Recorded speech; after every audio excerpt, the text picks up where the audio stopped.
नमस्कार मंडळी, ज्ञानगंगा चॅनलमध्ये आपले मनापासून स्वागत आहे. LPG गॅस ग्राहकासाठी एक मोठी बातमी आहे.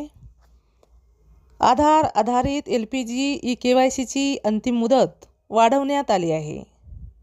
यापूर्वी अंतिम मुदत 16 ऑगस्ट 2026 देण्यात आली होती, परंतु आता यात बदल करण्यात आला आहे. eKYC पूर्ण करण्याची आणखी एक संधी देण्यात आली आहे. त्यामुळे ज्यांनी अद्याप eKYC पूर्ण केलेली नाही त्यांना त्यांचे गॅस कनेक्शन त्वरित खंडित होण्याची चिंता करण्याची गरज नाही. पण याचा अर्थ असा नाही की तुम्ही eKYCकडे दुर्लक्ष करून पूर्णपणे निष्काळजीत राहावे.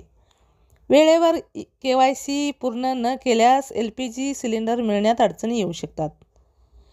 LPG कंपन्या ग्राहकांना त्यांचे eKYC पूर्ण करण्यासाठी वारंवार आग्रह करत होत्या.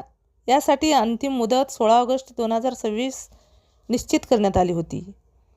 पण स्वातंत्र्य दिन आणि सुट्ट्यामुळे अनेक ग्राहक वेळेवर त्यांची KYC पूर्ण करू शकले नाहीत. परिणामी अंतिम मुदत 23 ऑगस्टपर्यंत वाढवण्यात आली आहे. त्यामुळे त्या ग्राहकांना दिलासा मिळाला आहे.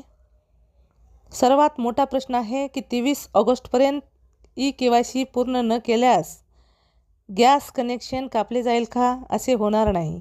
eKYC पूर्ण न झाल्यास घरगुती दरात सिलेंडर उपलब्ध होणार नाहीत. याचा अर्थ असा की ज्यांच्याकडे KYC नाही त्यांना गॅस सिलेंडर अधिक महागात पडेल. चांगली बातमी आहे की eKYC पूर्ण करण्यासाठी प्रत्येक ग्राहकाला गॅस एजन्सीला भेट देण्याची गरज नाही. वेगवेगळ्या गॅस कंपन्या त्यांच्या ॲप्सद्वारे ऑनलाईन सुविधा देतात. इंडियनचे ग्राहक इंडियन ऑइल वन ॲपद्वारे eKYC पूर्ण करू शकतात, जे आधार आधारित फेस ऑथेंटिकेशनला सपोर्ट करते.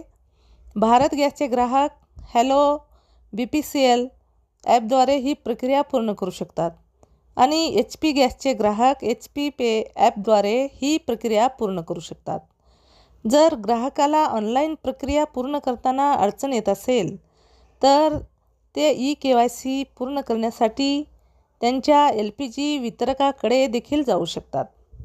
जर तुम्हाला अशीच नवनवीन माहिती जाणून घ्यायची असेल तर आमच्या चॅनलला सबस्क्राईब करा.